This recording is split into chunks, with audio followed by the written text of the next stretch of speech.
You're listening to Side Hustle Pro, the podcast that teaches you to build and grow a side hustle from passion project to profitable business. And I'm your host, Nikayla Matthews. So let's get started. It's Nikayla here, and I just want to start off today's episode by saying a huge thank you. Thank you guys. Many of you reached out to me after my last episode where I shared that I've pulled back a bit and I'm just taking in this moment these next few weeks before my forthcoming wedding. And you guys reached out to me just to send love, to let me know that it's okay, that you understand, that I should be enjoying this moment and taking the time to just appreciate and soak it in. And I really, really appreciate y'all for that. You didn't have to do that. I even had a Side Hustle Pro Facebook community member jump in and start moderating without me even asking. So huge shout out to Shelia for stepping in and stepping up like that. And best believe, as soon as I get a moment, I will be hiring a Side Hustle Pro social media assistant to support me officially in that aspect moving forward. Now, I know you've heard me talk about this intern and my assistant and what I need before, but it's taken me a bit longer to secure that person because I really want to make sure I can process the information and spend time on the interview process. This is not something I want to rush. This is something I take seriously, not lightly. And that's because I know that hiring the right team is critical for business growth. We've heard it from numerous guests, like hiring is so critical. So I'm going to take my time on it. Speaking of hiring, if you are looking to build the right team, head over to ZipRecruiter.com.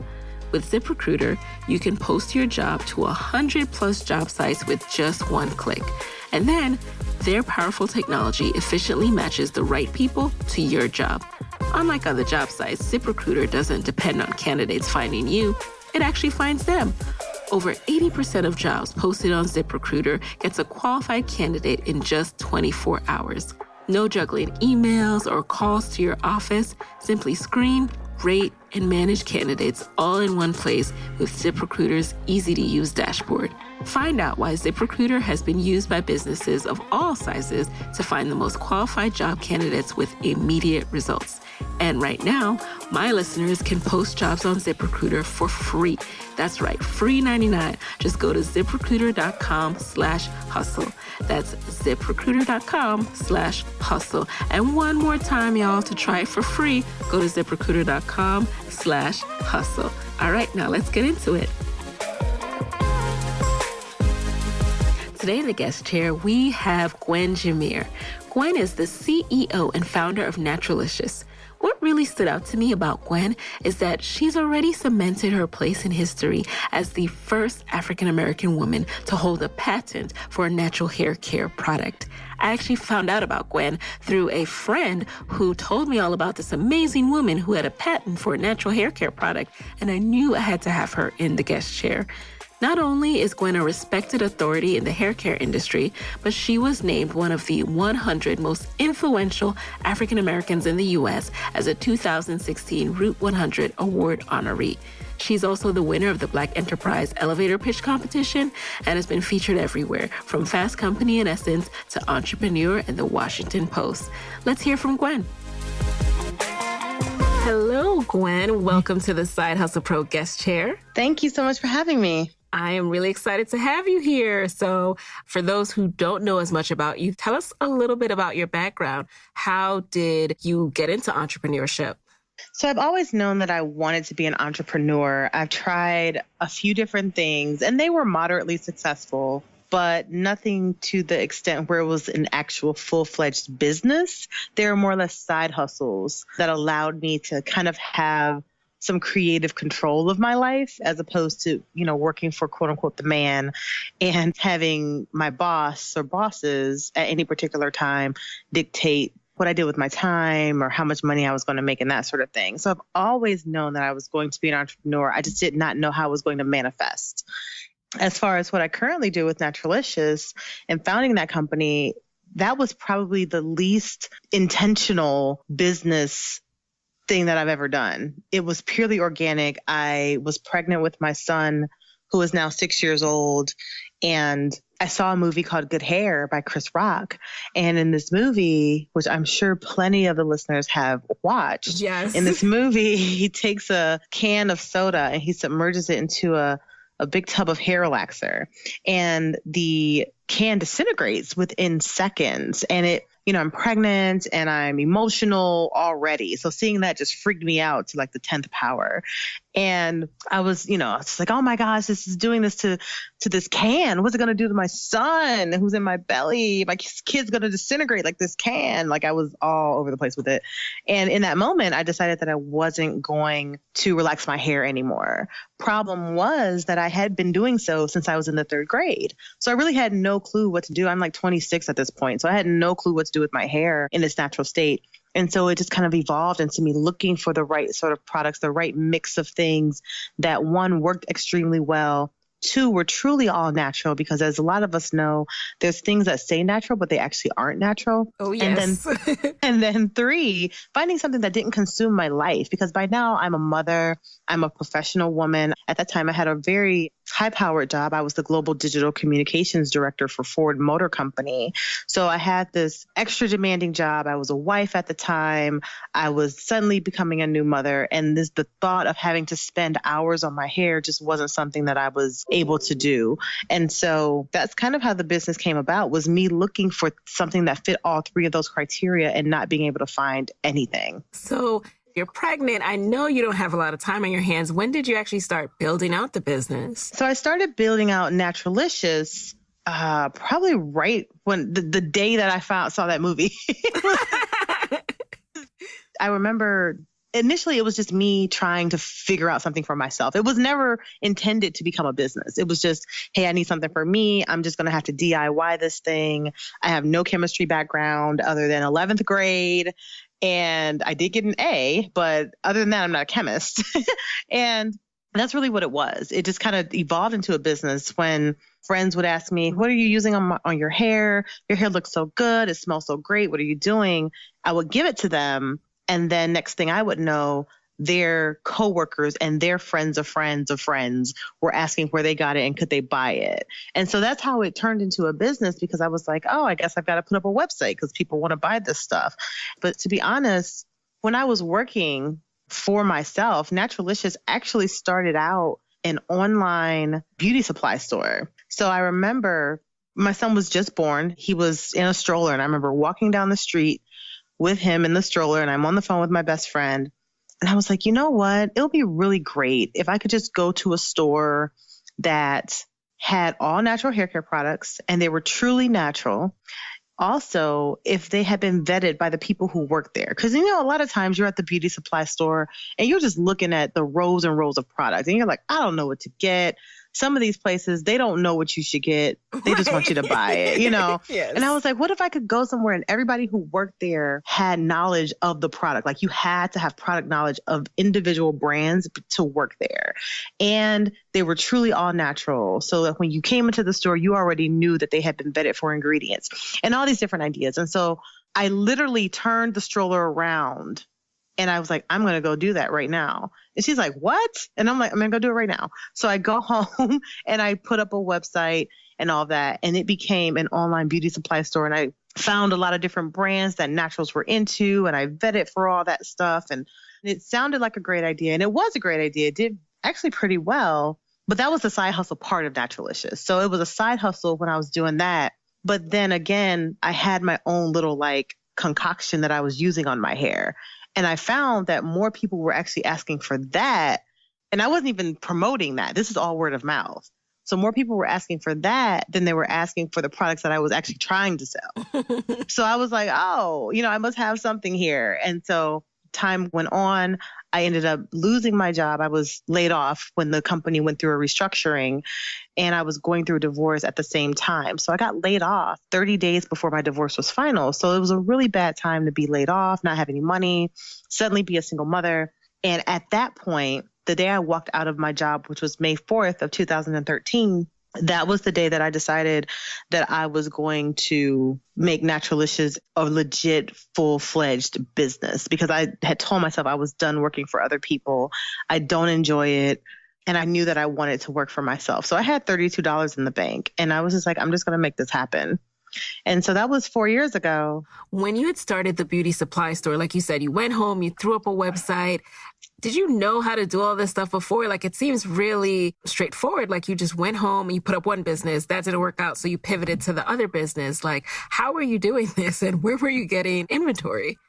Well, I would get inventory from the brands. So one of the brands that we carried was Curls, which is in Target now. We also carry Jane Carter. When I say we, it was me.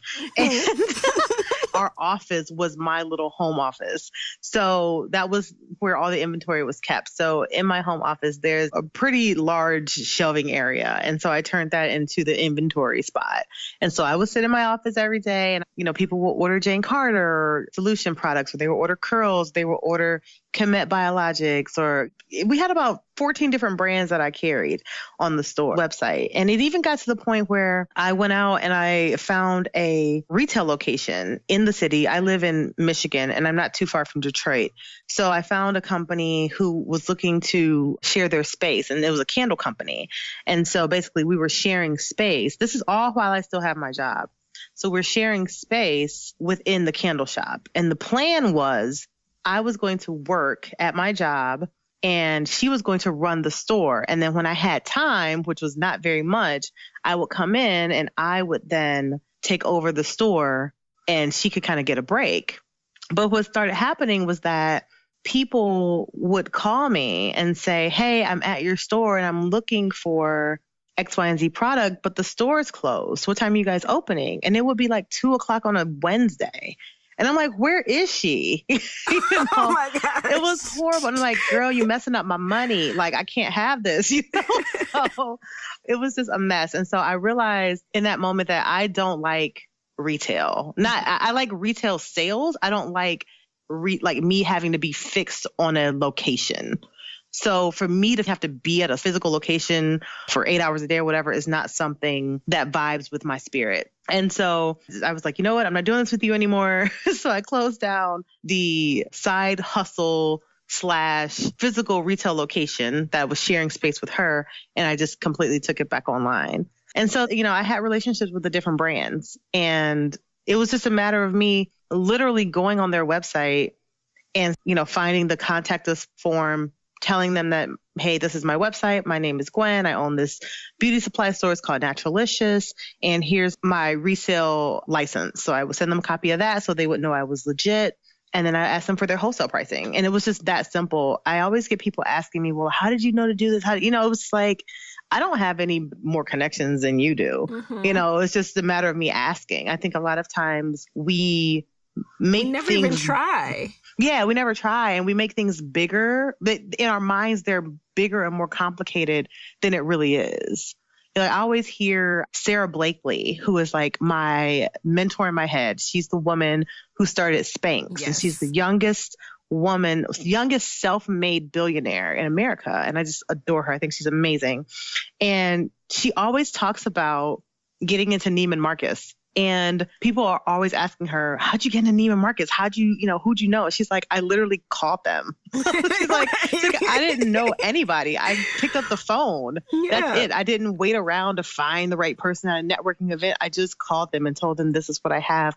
Can I present it to you? And they said, yes, I had a meeting and here we go, Exactly. So yeah, that's really what happened with me. Yeah. And I love the fact that you say that, because a lot of times the information is out there. Just today, I was reaching out to some new sponsors for the podcast. I went on one website and was like, oh, thank you. Everyone's email is right here under their name. It's amazing. If you just look and ask, stuff is out there. It's not as hard as it used to be. Absolutely. So let's get into those other steps now, because your divorce was finalized and you were laid off. And you said you had, $32 in the bank? What did you do from there to take Naturalicious from idea to business? Yeah, so I started to rely on my skill set. So like I said, I previously was the Global Digital Communications Director at Ford. So my professional background is in technically communications, but also marketing in the digital space. And so I have to get some context here. When I started at Ford, the company was in the midst of the auto industry's downturn.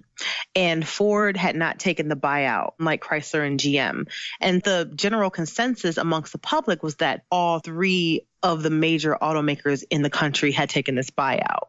And so Ford was really trying to separate themselves from Chrysler and from GM so that people would know, like, hey, we're better, we're the better company. We made our own way, the American dream, blah, blah, blah, that kind of thing. And so I was recruited out of graduate school to work at Ford. I'm originally from Ohio. So I was moved to Michigan, worked at Ford, and at the time, it wasn't like it is now. Companies were not on Facebook using social media to connect with consumers. That was unheard of at the time.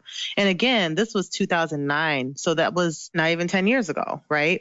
And so my team, we had the charge of using social media, creating a Facebook page, finding fans to drive to our page, and then connecting with them in a personal way. So taking this huge behemoth of a brand and making it much more personal for the consumer so that they felt like they were talking to us one-on-one. And so we utilized Twitter, we utilized Facebook, all these, seemingly free tools, although obviously it's Ford, we have a huge budget that we can work with, right? So when I got laid off for my job, I took that same idea, that, okay, I have all this training now and all this background in how to market a brand on a shoestring budget, despite the fact that we had a huge budget. So me having $32 didn't really sway me because I knew how to market without having access to an enormous budget by utilizing social media in the right way, right? So that was one thing that I did. So I was very lucky to have had my previous position because it totally prepared me for the role I was finding myself in at this point with $32 and no money to do anything with. But what I would do, I would grassroots it the whole time. I would find people on Instagram who had more followers than me. And at that time, that was almost everybody. And I would find people who tried a product similar to mine and kind of sort of liked it. And I would email them and I'd say, hey, if you like this product, you're going to love mine. Let me send it to you. And if you like it, just do me a favor and make a post about it. So that's how we got known in the beginning, was because people were utilizing something that was better than what they thought that was the general status quo. And so it was just finding ways to be creative in the marketing space without having access to a budget. I mean, you get real creative when you don't have any money, Oh, yes. And once I would make a sale, or a few sales, I would then go to the farmer's market here in Detroit. I would go there. It's called Eastern Market.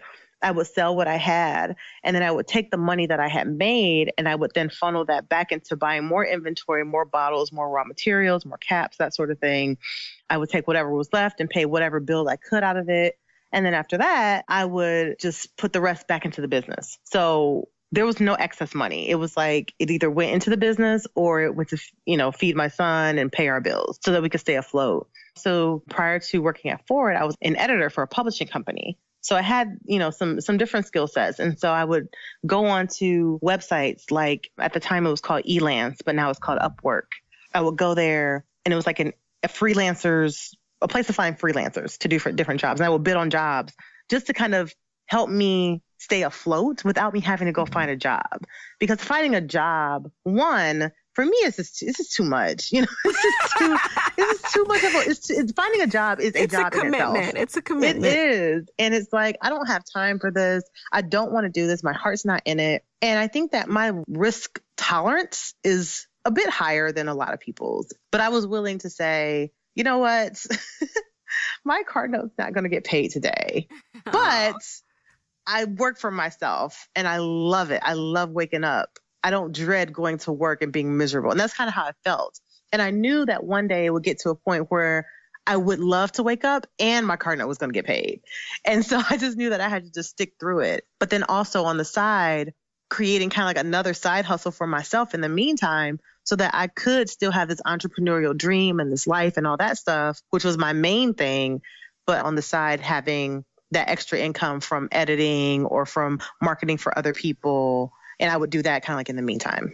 Using your own sales, your own money to fund your business and not having to have your hand outstretched asking others is really admirable. How did you do it? Well, it was just one, to be honest, I was going through my divorce, and once it was finalized, it was very important to me that my son, who was only 2 at the time, didn't see us fail. Like, that was always in the back of my mind. I didn't want his lifestyle to change. It was already bad enough that his dad wasn't in the house anymore. I didn't want us to have to move home with grandma. I didn't want us to have to be homeless. He went to a really nice daycare at the time he was 2. I wanted him to continue to be able to go to that daycare. Now, I couldn't afford for him to go 7 days a week, or I'm sorry, 5 days a week like he was before, but at least to still see his friends like 1 or 2 times a week. Like, all that stuff was in the back of my mind. Like, I want his life to feel unchanged for the most part. Like, divorce is already challenging enough for kids, let alone having to uproot yourself. And so that was really my drive. Like, we live in the suburbs, and it's a pretty nice area, and it costs to live in that area, you know? And I remember when I was getting divorced, my ex-husband at the time he told me, he was like, you aren't going to be able to afford that house. You are going to need me, and you can't make it on your own. Oh, no. And that was, yeah, right. Hello? I'm like, oh, no, you messing with the wrong one. You don't know. You must not know me. You know? But that was very, very, very, very important to me. Not just because I didn't want, my son's life to be interrupted, but also because, like, just the psychological thought of it. Because one day he's going to get old enough where he realizes that his mom and his dad are divorced. So this is what I'm thinking.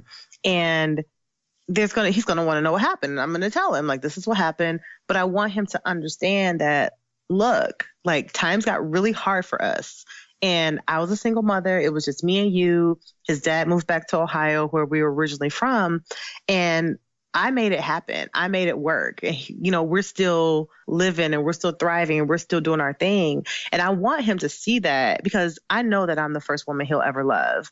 And so I want him to choose women who can stand on their own, you know what I mean? Who are strong women as he gets older.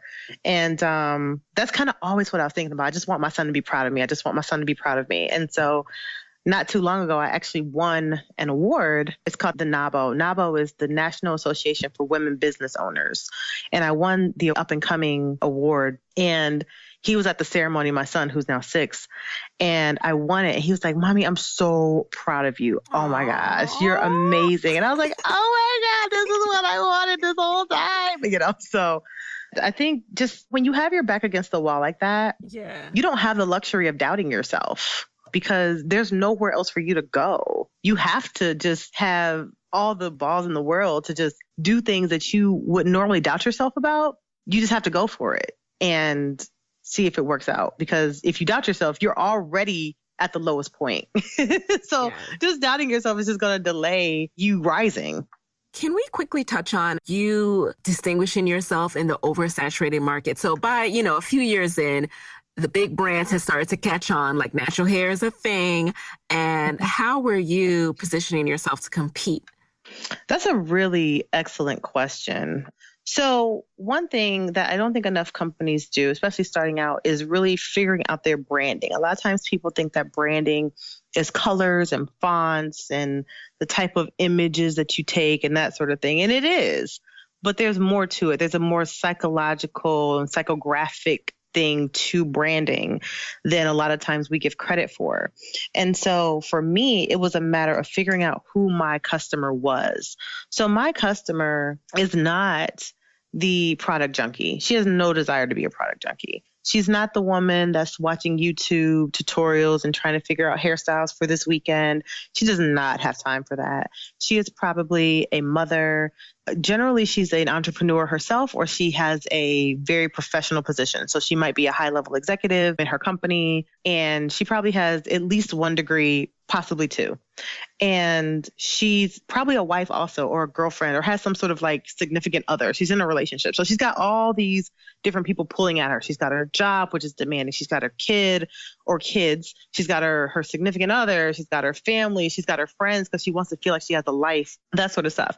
And so for me, finding out who that person was and what she's into, what TV shows does she watch, what does she eat for breakfast, and it has nothing to do with whether she eats cereal or whether she eats eggs and toast or waffles. It's really about her habits. So finding out that my customer is generally an on-the-go person. So if you survey your customer base, your best customers, and you find out that your best customers, when I say best, I'm talking like your top 10, top 20% of customers who are routinely purchasing from you over and over and over. These are your fans. These are your rabbit fans. They're your evangelists. They want you to succeed, so forth and so on. So you survey these people, and I will find out the common thread amongst them. So what do they eat for breakfast? What do they watch on TV? What sort of magazines or media do they read? How do they spend their time? Do they work out? If they do work out, do they work out in groups or do they work out by themselves? Like all these psychographic things other than just demographics, right? So a lot of times as brands, we'll say, well, my customer is 25 to 45. She's generally a female. She has a household income of 65,000 or better, right? But that could be me, right? Like as a person, but that could also be the woman who lives down the street who is nothing like me, right? We could both have a very similar income.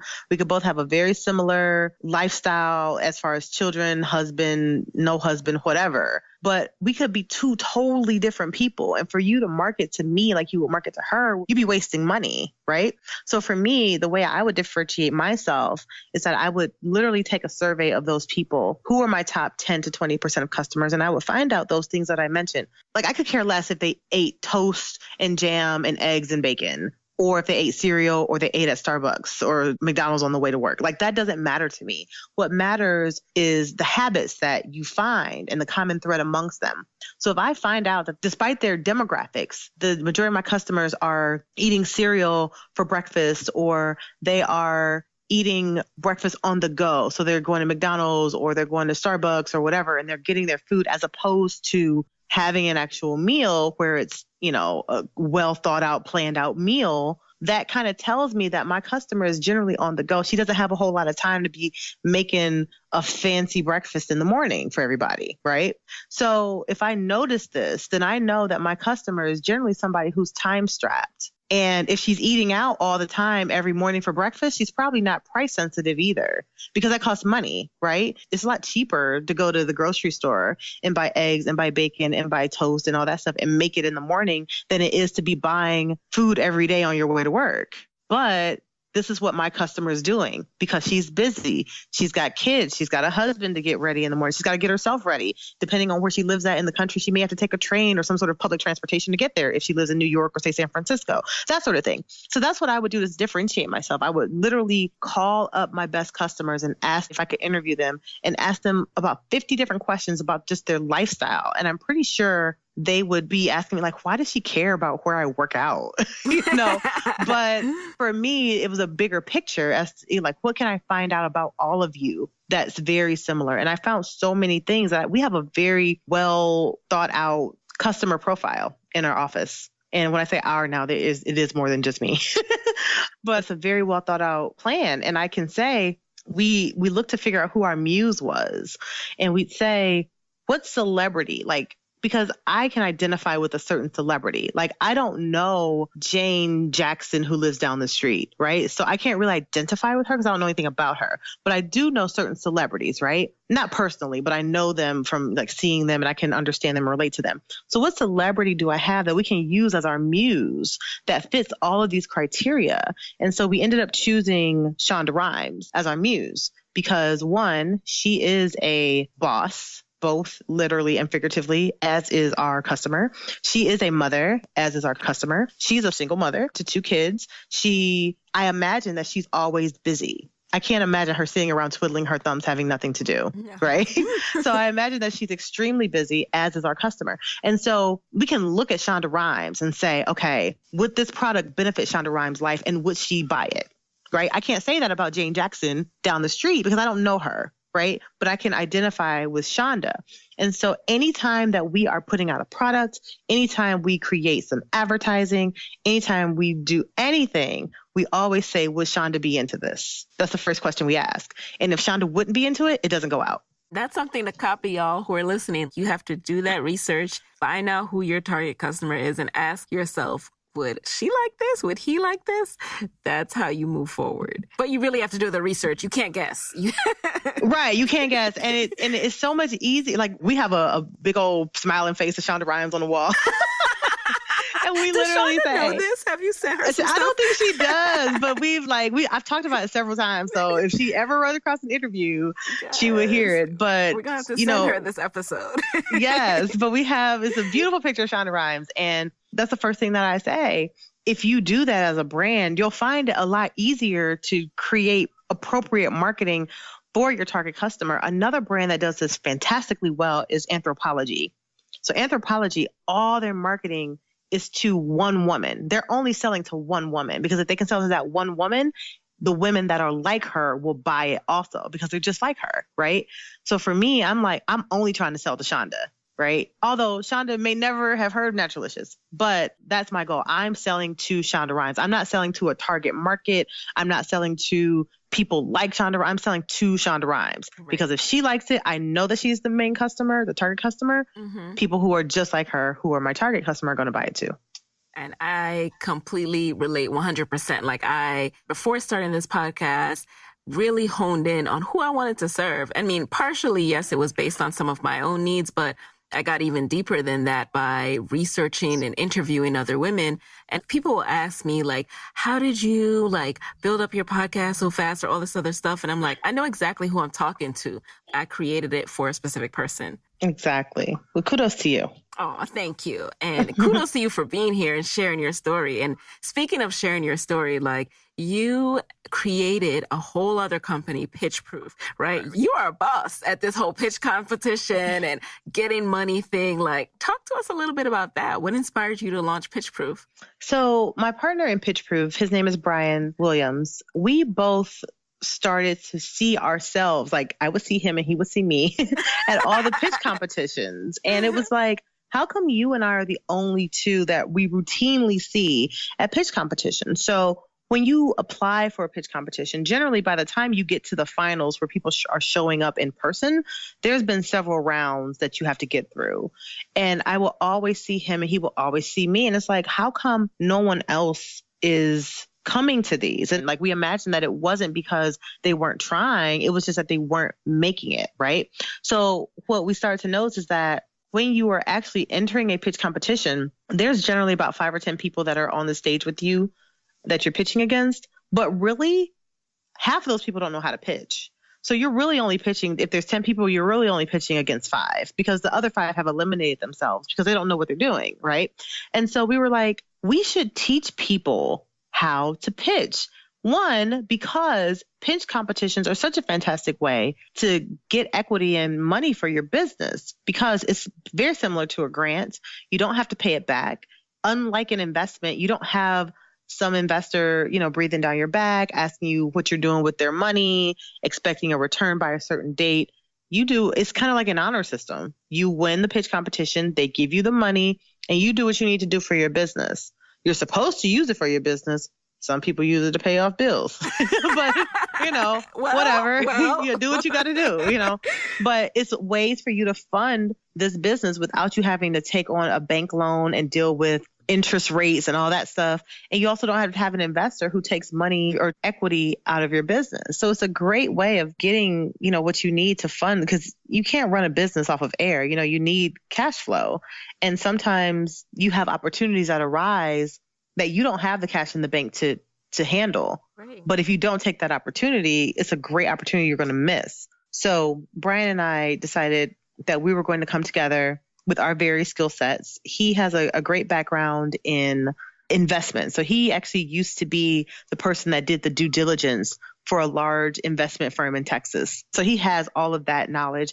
I have a very deep knowledge of pitch competition winning, how to win, what to do when you don't win, how to leverage your loss, even if you don't win, how to leverage that and still end up winning in the end, all of that. And so it's a really great partnership that we have because there's really no one else in our space that's really holding people's hands and teaching them step by step what to do to win. So how long were you in business before becoming profitable? So Naturalicious has always been profitable. We've never not been That's profitable. What we like to hear. We've always been profitable. Even when I had $32 in the bank, it was going to the fairs and all that stuff and the farmers market and all that.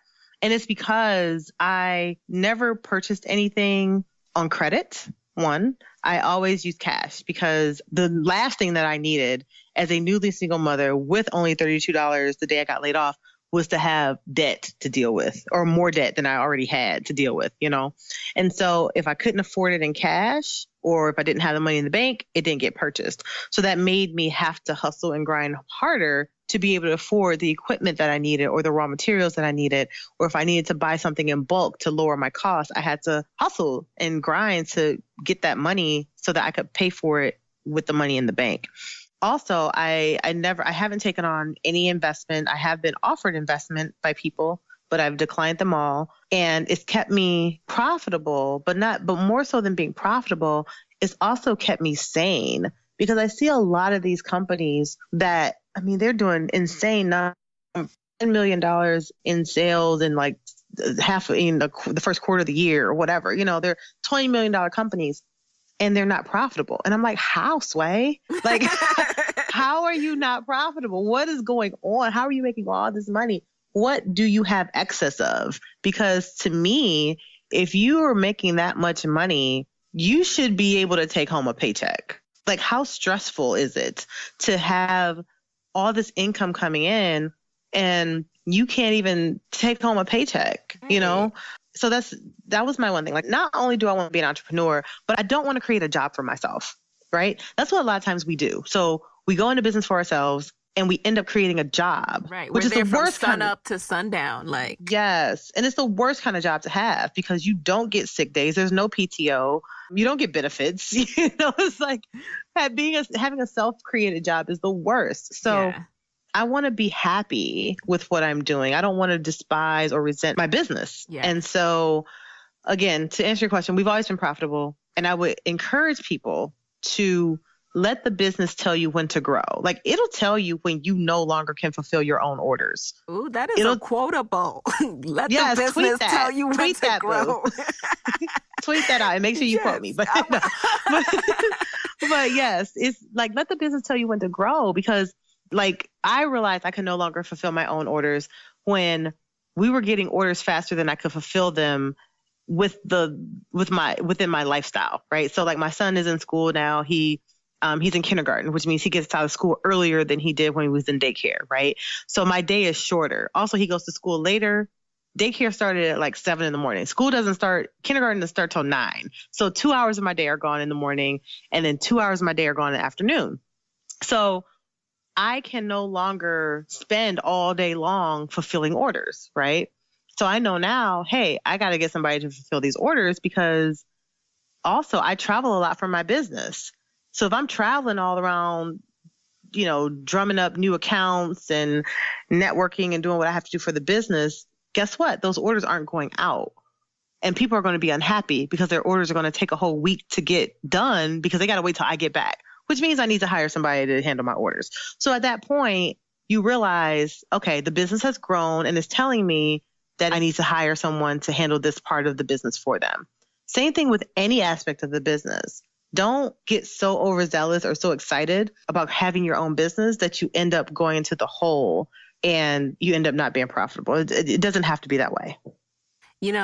One of the things that really stood out to me and your business and how you're growing it is the really awesome influencer partnership you did for your cocoa shea butter line. How did that idea come about? So we partnered with Derek Jackson, who is an influencer, as you mentioned, on Facebook and on Instagram.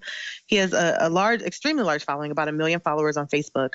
And it was very funny. I see him all the time. I think a lot of people who are listening have probably seen him. If they don't recognize the name, they've definitely seen his videos pop up in their news feed on Facebook. And I happened to, the young lady who handles our Instagram page, she does all the postings and responses and that kind of thing. She had posted a picture of him and made some sort of comment about him. And so my friend said to me, "Oh, I see you got my boy on your Facebook page today." And I'm like, "Who?" I'm like, "What are you talking about?"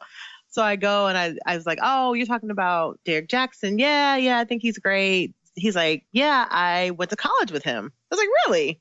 So he's like, "Yeah." I was like, I actually thought about reaching out to him to kind of do a collaboration, but I don't know him like that. And he said, "Well, I'll give you his number." And I was like, okay. And so Derek and I got acquainted that way through our mutual friends. And he was just like, you know what? I really love what you're doing. I think you're great. I think it's dope that, you're the first Black woman to have a patent on a natural hair product. And I was like, I think what you tell women about loving yourself and, having self-love and self-care, I think that's dope. And we were like, let's do something together. And that it was very organic. It was just like that. It's not like I sent him a pitch letter or anything. And so we kind of came together just kind of vibing on trying to figure out what we could do that would benefit our community and also be great for the two of us mutually. And so I was like, well, I really would love to do a body care line with you. I think that it would be great. I think your fans would love it. I think my fans would love it.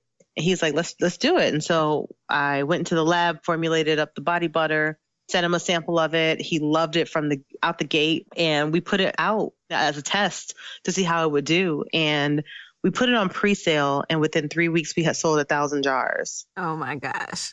Yeah. So it's been a good partnership.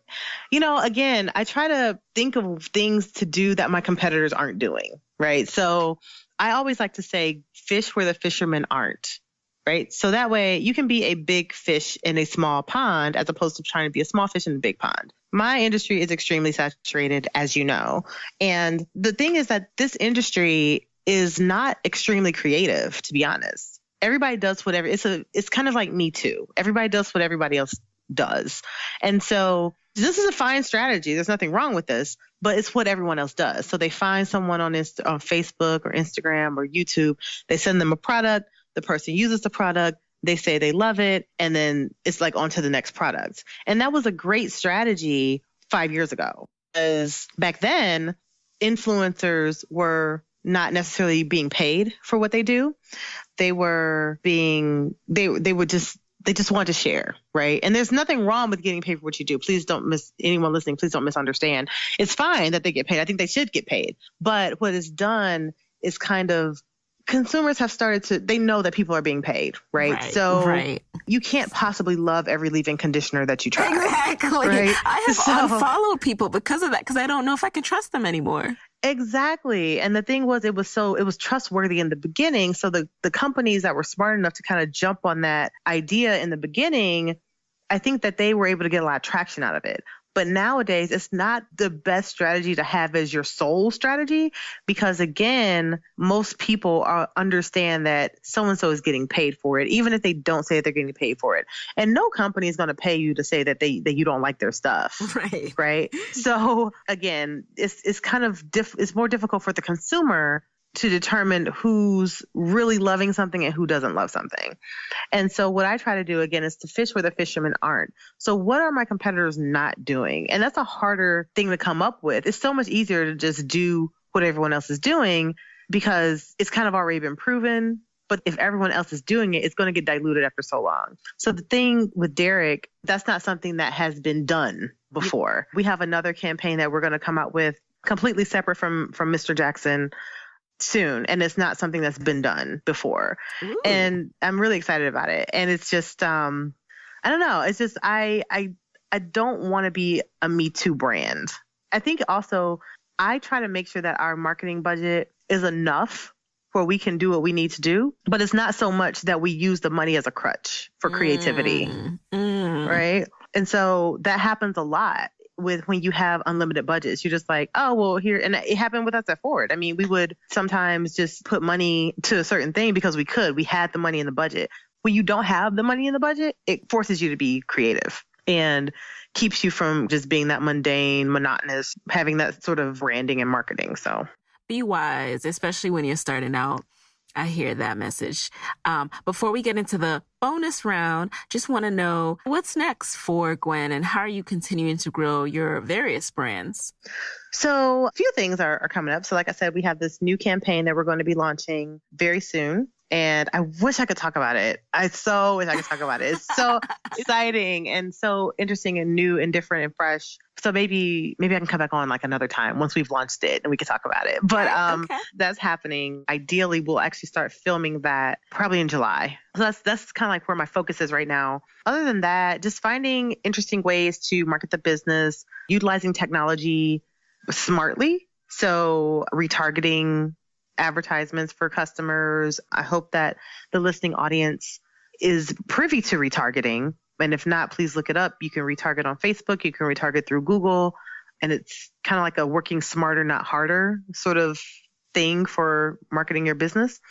Also, for me personally, my brand, I do a lot of speaking engagements. And so I'm actually going to be upping the ante with that. I kind of take them here and there, but I'm going to be more intentional about my speaking engagements. I really love, if you can't tell, talking. And and so I love talking about business. I love talking about entrepreneurship, and particularly to small businesses who are kind of starting out, who I feel like I can help them avoid certain mistakes because I've made those mistakes perhaps. So I like that. So I'm going to be upping the ante with my speaking engagements. Also, we're working on a conference, a business conference for successful single mothers. And that will be hopefully happening next year in August is the target date. The Successful Single Mom Summit is the name of it. And so it'll be a conference or summit, if you will, for women who are successful in their businesses, but also those who aspire to be successful, who may not feel like they're quite there yet, but they aspire to be. And the reason that I came up with this was because I'm a single mother, and when I think of single, or when anyone thinks of single mothers, I think you automatically think what the media shows you, which is the downtrodden woman, she doesn't have a man and she's so sad, with her life and things are horrible. And it's like, I don't know anybody like that. And there are people who are like that, but there are a lot of successful single mothers who are out here kicking butt and doing it. And I think that if you can see it, you realize that you can be it. And so I want to create a conference for us that helps those of us who are doing well to connect, but also those people who feel like they want to be, but they're not quite there yet, allow them to actually see some of these amazing, incredible women who have been in their shoes and have made something out of nothing on their own. And so it's not a place for, bashing your ex-husband, it's none of that, it's none of that. It's all business. It's all because we have different needs. To be quite honest, there's a difference in being a single mother to in my case, a single mother to a 6-year-old boy who is in like 8 different activities and you have no family here and it's all me, right? Versus if I were married or if I were in a relationship where I was like maybe cohabitating or whatever, where I could share that split of time, right? So everything that happens is on me. If I don't kill it, we don't eat it. You know what I mean? So it's a different sort of dynamic that single mothers have as business owners. And so it's already hard enough having a business because that's like your child, but having a child along with it is even more challenging. And so it's just really a conference for us to share that dynamic with each other and walk away from it feeling inspired and just knowing that we can be awesome women. Really, it's what it is. So that's coming up next August. Is there a website for people to stay tuned, or should they just stay tuned on your website? You should probably just stay tuned on my website. The website is not up or ready yet. The URL has been secured, so don't nobody out there go try to take my URL because I already bought it. But other than that, the website is not up yet. So, but yes, just stay tuned to probably my Instagram page. Is probably where I make most of those announcements. So my Instagram page is just Gwen Jimmere, which is GwenJimmere. Okay, so now we are going to jump right into the bonus round. You know the deal. You just answer the first thing that comes to mind. Okay. So number 1, what's a resource that has helped you in your business that you can share with the Side Hustle Pro audience? Black Enterprise Entrepreneurs Conference. Number 2, what's been the best business book or podcast episode that you've consumed this year? This year, I'm going to say Shoe Dog by Phil Knight, who is the founder of Nike. Oh, yes. Number 3, who inspires you and why? Sarah Blakely inspires me because she is, as I mentioned earlier, she's the youngest self-made female billionaire in America. We have very similar backstories. She was also not single mother, but she was also like young and had this wacky idea to turn some compression stockings into something that made her waist look smaller. And she just kind of went for it. She didn't have any connections. She ended up in Neiman Marcus, got on Oprah, but now she's a billionaire. And she also has never taken any investment. She owns 100% of her company. She also filed her patent on as I did. So I feel like we're like sisters. We should know each other. We should hang out all the time, but she doesn't know who in the world I am yet. So her and Shonda, after this episode, we'll send it to them. Yes. Number 4, what's a personal habit that has helped you significantly in your business? That's a great question. I'm going to say I made it a habit to not take my laptop into my bedroom at night. And so the reason that helps me is because it keeps my balance together. Because if I have my laptop in my bedroom, I'm going to be working, even though I may take it up there with the thought of, I'm going to watch Hulu. Somehow I'm going to end up working, and I'm going to be working all through the night, and it kind of messes up my work-life balance. So for me, the habit is intentionally, like, the computer does not belong in the bedroom. It stays downstairs where I would do work, and it helps me to be more productive because I know that I can't just take it upstairs at night. So I got to get everything done during the day. So when I'm upstairs, I can actually be relaxing. Number 5, what's your parting advice for fellow women entrepreneurs who want to be their own boss but are worried about losing that steady paycheck? Oh, I love this question. So my advice is to remember that waiting is not a wealth strategy. And what I mean by that is waiting around because you feel that you need to have that steady paycheck. All it does is delay your prosperity, and it also serves as a crutch for you. Now, on the other hand, it's important for you to assess your risk tolerance. People like me are a little bit more risk takers, but if you are uncomfortable, extremely uncomfortable with taking that risk, I would just want to remind you that, again, waiting is not a wealth strategy. So even if you are trying to make sure you keep that steady paycheck coming for a little while, at least start working your business. Like, you're going to have to take it from being a side hustle to being a second full-time job if you want it to really thrive and really grow, so that you can have enough revenue from that business so that you can quit that daytime job, which you really don't want. So don't delay, don't wait. We're always waiting around for the right opportunity.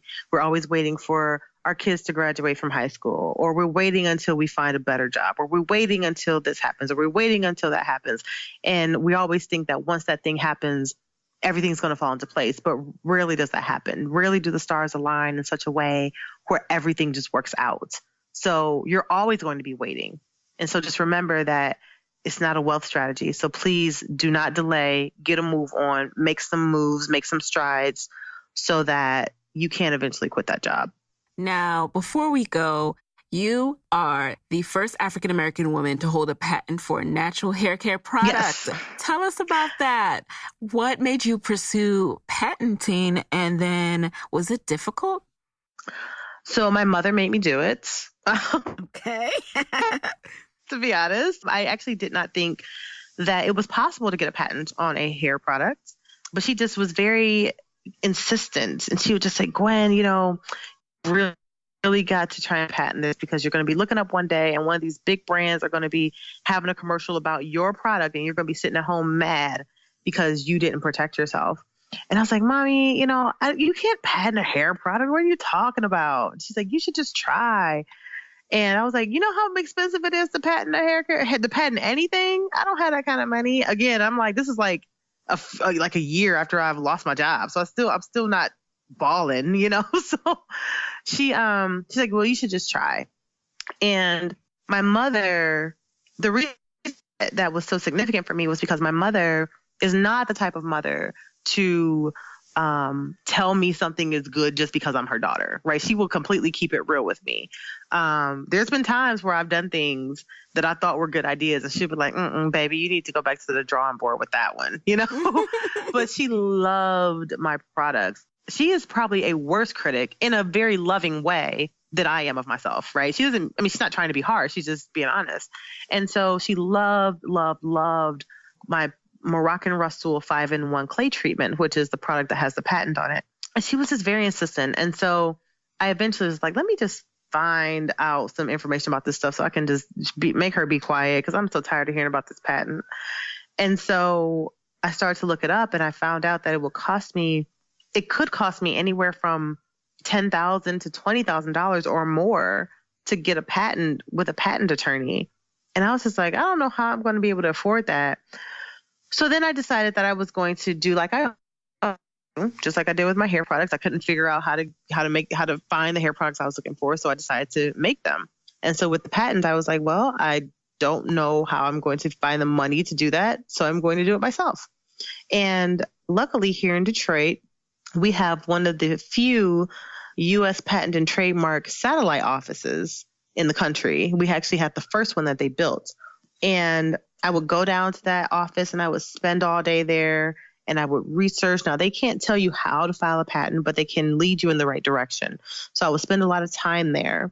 Then in my local library where I live, I would go there and they actually have a intellectual property section of the library. And so I became very good friends with the librarians, and I literally taught myself patent law. It was almost like I was going back to college for intellectual property. And I just viewed it as I was going to college. So my son was in daycare at that point for 2 days a week instead of his usual 5, because I was divorced now. And those 2 days a week, I would go to the library and I would be there from 10 a.m. to 2 p.m. And that was my quote unquote class. And I would learn everything I could about patent law, the history of patent law, what had changed with patent law once Obama got into office, what was on the table or on the books to possibly change once he left office, like everything I could find out about patent law. And that from that point on, about 8 months into that, I then filed for the patent. And it took me about 6 months into that. It took me another 8 months to actually get the patent. So all in all, it took me over a year to receive the patent, from start to finish, from me, idealizing this thing to actually receiving it.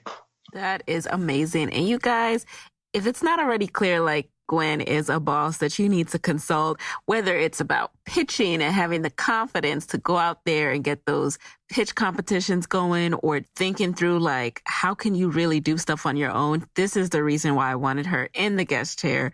So Gwen, I know people are going to have questions for you. So what's the best way that we can connect with you after this episode? Sure. So the best way to reach me is Gwen so it's Gwen, Gwen, at Naturalicious.net.